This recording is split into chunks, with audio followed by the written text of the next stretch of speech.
What's up, YouTube? Welcome back to a new video. If this is your first time here on the channel, thanks for stopping by.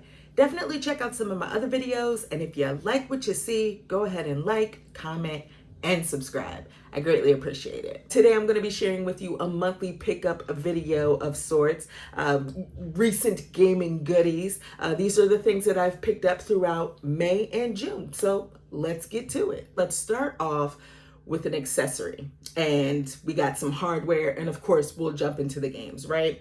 So the first accessory that I want to share with you that I just got is these beautiful pastel colored Joy-Con. Nintendo put out a new line for their Joy-Con.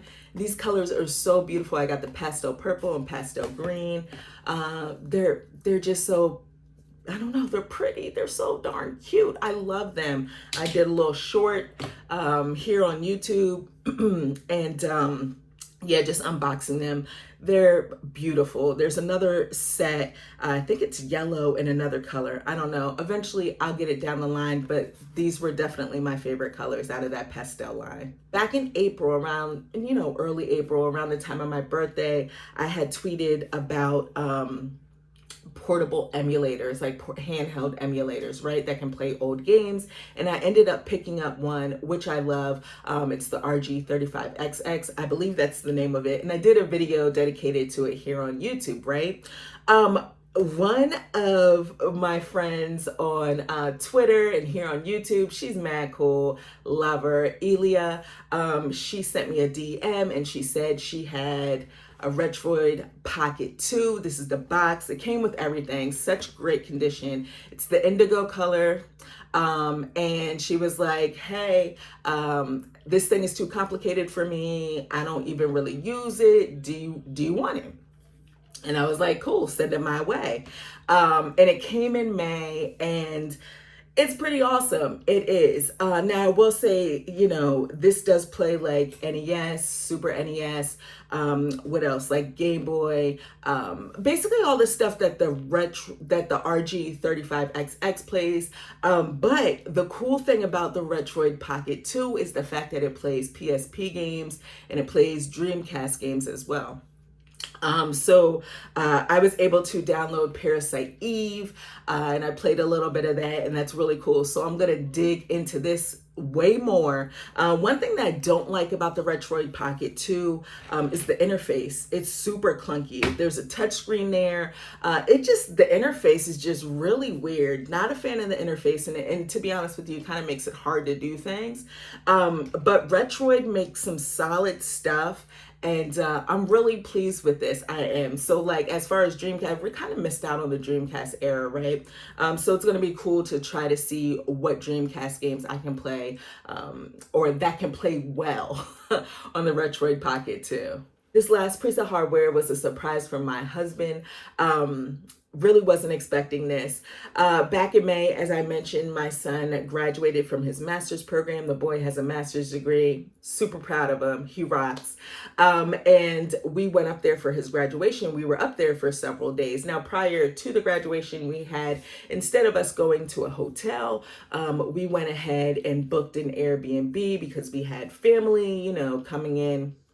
My aunts, my husband's side of the family, his mom, my parents, it was a thing. It was going to be a family thing, right? So we got an Airbnb and it was super fun.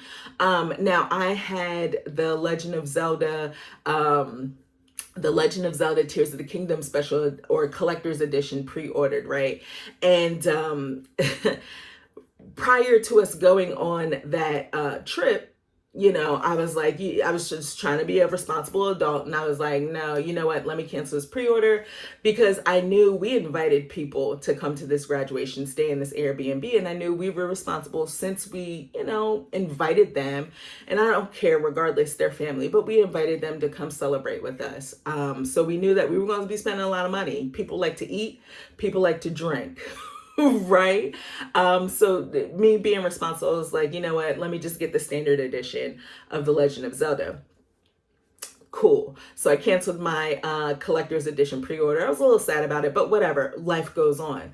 And then, I guess it was like the next week or maybe 2 weeks after that, My husband surprised me with this. And I wasn't expecting it. Poor thing. He thought that the game came with this Switch OLED for Tears of the Kingdom, and it didn't. This is my second OLED. There was absolutely nothing wrong with my first OLED Switch. I just got rid of it. I sold it because this one is so badass. It's beautiful. It honestly is. I do have the Joy-Con here. Joy-Con are beautiful. One of these days I'll share, maybe like through a reel or something. That's Instagram. Sorry, this is YouTube. I'll share like a short of, my Joy-Con collection, because I really am a fan of Joy-Con. I don't know. I love them. But yeah, not really much I can say about it other than the fact that the dock is pretty cool. I love the Joy-Con, and it's a Switch OLED. That looks badass. I don't know. Love it. I'm gonna hop into the Xbox and PS5 now. I picked up Diablo 4 for the Xbox Series X. I've been enjoying this a lot, but I will say I had a little problem with it. This shit is hard. I don't know, maybe it's me. It probably is me, but I'm having a hard time beating bosses in this game. So maybe I should just play with people online. I don't know. I don't know how that works. But yeah, I was really impressed with the open beta that they had. I think it was the end of May or so. I got a chance to get in there and play the open beta, and I was like, oh, this is badass. I have been playing some Diablo 3 on my Nintendo Switch to get ready for Diablo 4. I will say this game looks beautiful. The cutscenes are gorgeous. Love the cutscenes. I started off as a rogue, and maybe that's where the issue lies. I've never played as a rogue before. Usually like a barbarian, super basic. But yeah, I'm enjoying Diablo 4. I'm still in Act 1. I'm like towards the end of Act 1, but I can't beat this freaking boss, and it's irritating the mess out of me. One of the games in my stream rotation over on Twitch now is Final Fantasy 16. This is the Steelbook edition that I got with my standard copy at Best Buy. I got it from Best Buy.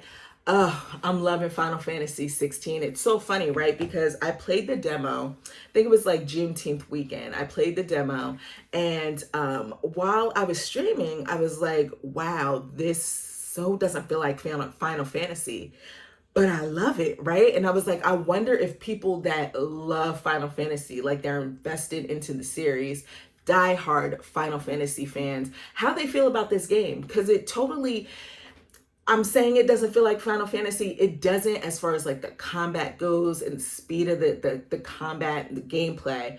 But there are other aspects of the game that totally feel like Final Fantasy, right? But I'm loving the combat in this game. The gameplay is just, the combat feels so good. Love it. So much fun to get into fights with enemies, random encounters, all that stuff. So much fun. I mean, they're not even really random, you just start up a battle, but I love it. Combat is so badass. I like Clive as a main character. I think he's pretty dope. I like Jill as well. She's cool. And I love me some Sid. Oh gosh, I love me some Sid. He's my guy. He really is. But yeah, I'm looking forward to completing this. It's right up my alley. I love me an action RPG. Don't get me wrong, I like turn-based RPGs as well, but this is my jam, and I'm really digging it. The last couple of games I have to share with you are for the Nintendo Switch. So we'll start off with this game that I haven't had a chance to play yet. It's Bramble, the Mountain King. Is it the Mountain King? The Mountain King. This seems like a really cool, this is something that I'm definitely going to stream. This reminds me of Bramble and the Mountain King, reminds me of Limbo, a little bit of Limbo, and a little bit more of Little Nightmares, like that trial and error 2D side scrolling, trying to figure out puzzle type of game. It looks like it could be a little scary. I'm not sure. I haven't really heard a lot of people talking about it, but I definitely am going to stream this once I'm done with Final Fantasy 16. We love Katamari Reroll plus Royal Reverie. This game is so much fun. I'm going to be honest with you. It is based off, it's like a upgraded version of we love Katamari, which is the second Katamari game, I believe, that came out on the PlayStation 2. I don't think I played that game because these levels and everything all feel brand new to me. And to be honest with you, the way my memory is, even if I didn't play it, even if I did play it back in the day on the PlayStation 2, I probably wouldn't even remember it because it was that long ago, right? But yeah, this is a bunch of fun. It's not a remake. They just kind of, upgraded it, enhanced it a bit. But I will say one thing that annoys me with these Katamari games at times is the camera. I feel like I'm always fighting the damn camera in this game. I'm trying to be great, but the game won't let me be great because of the camera. Do y'all feel like that when you play these kind of Mario games? Honestly, I feel like it really wasn't that much of an issue back when I played it on the PlayStation 2. When I even played it on, like, what is that, Beautiful Katamari that came out on the 360, I don't believe I had issues with the camera. But these games lately, these Katamari games, I'm telling you, the camera just gets in the way. But doesn't mean that's terrible or anything like that. Sometimes, camera can get a little finicky, and it won't let you be great. But yeah, I feel like I'm almost done with this game. I've been going heavy in on it and enjoying my time with it. Definitely, if you like fun and quirky games, play this one because it's definitely quirky. Sonic Origins Plus. Boy, this just throws me right back into the 90s, right? Throws me right back into the 90s. This is a really cool collection. Now, Sonic Origins originally came out, I believe it was last year, but it was digital only. And now we have Sonic Origins Plus, which adds some new things. So overall, I think there's 16 Sonic games that you can play here. And of course you have like the main three. You have Sonic, the first one, Sonic the Hedgehog, Sonic 2, Sonic 3, you have Sonic and Knuckles, whatever. I even think there's a Sonic or Sega CD Sonic game in here. I don't know.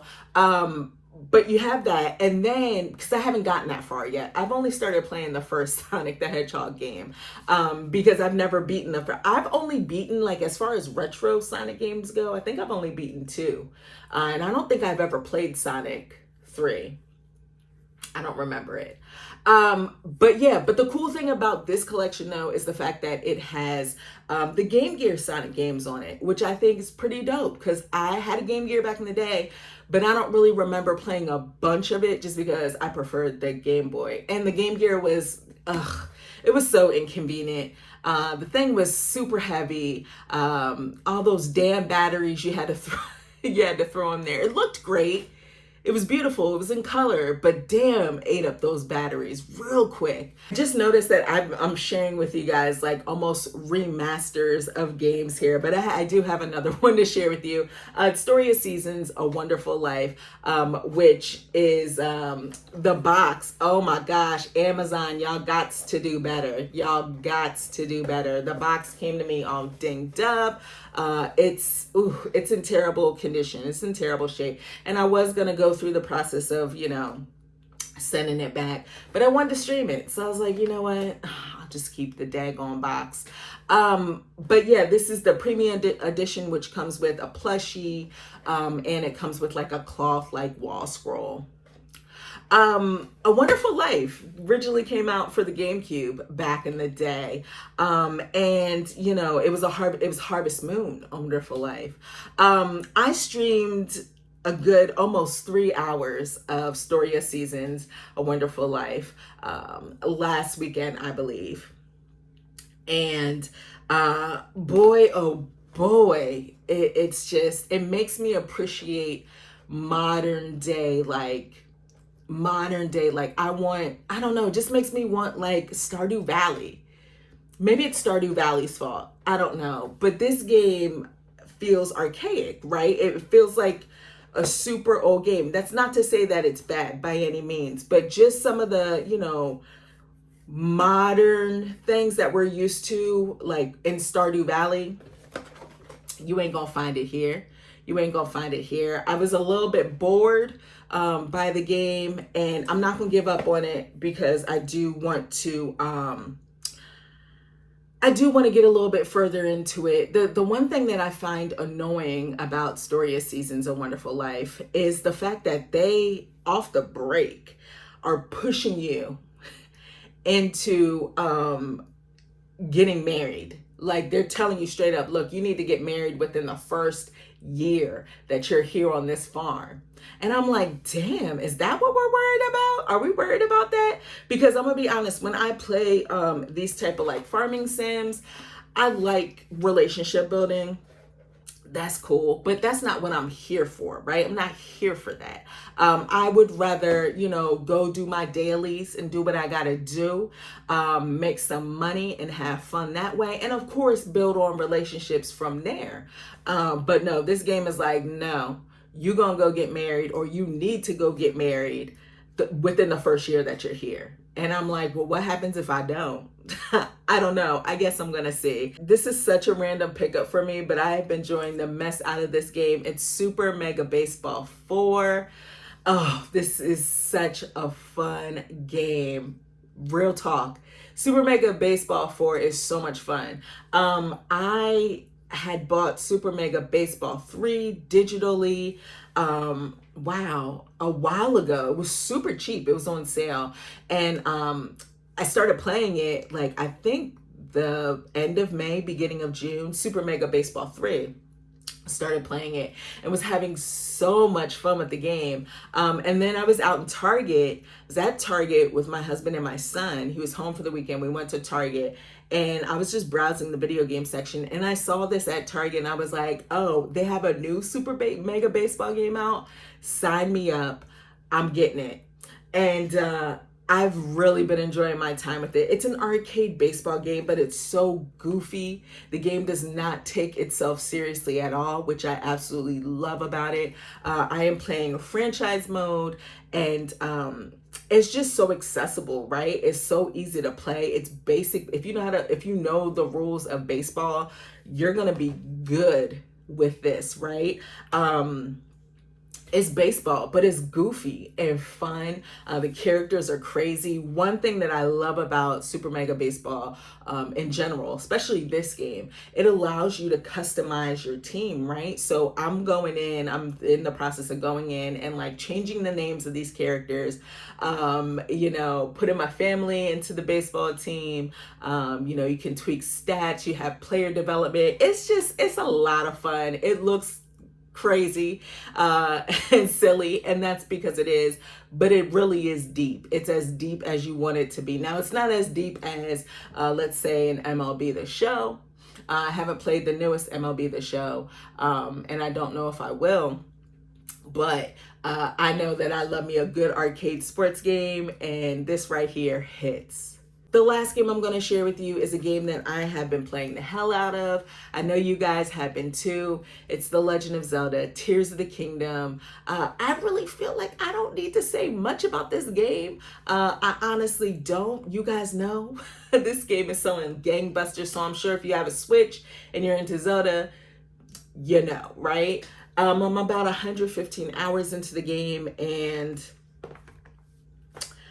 I don't even think I've done a bunch of the story stuff. Like right now I'm 115 hours in, and I am just now finishing up like the dragon tears, like trying to find all those memories. I have like one more to go. But I have mostly just that's a lie. I've done 2 of the temples. So I did the fire temple and I did the wind temple. I don't know, guys. I don't know how many hours I'm going to put into this game. I've mostly just been exploring, having fun, finding caves, dying a whole bunch. The Ultra Hand stuff is phenomenal. I don't know, the whole mechanic behind Ultra Hand is crazy. I don't know. Nintendo did their thing with this one. They did the damn thing with this one. This is a fantastic Zelda game. At this point, I don't know. I did a video about my top 5 Zeldas, and this one just might knock the number one spot. I'm gonna be real with you. If you haven't watched that video, definitely check it out. But this might knock it out. There's just a lot going on here. The world feels like it's lived in. You know what I'm saying? It doesn't feel static. It feels like a living, breathing world, which I always appreciate in an open world game. It feels like a living, breathing world. I don't know. I just love this game to pieces. I really do. And like I said, I don't know how many more hours it's going to take me to complete this game. At some point, I'm just going to have to buckle down and go through the main story quest. But there's just so many, like, of course, you have your shrines. There's just so many, like, side quests to do. My gosh, you know, just random stuff. I love it. Those are all the games and stuff that I picked up throughout May and June. Guys, let me know what games you picked up. Let me know what some of your highlights were for some of those new games that you picked up. Let me know in the comment box below. As always, I want to thank all of you for watching this video, and I'll check you next time.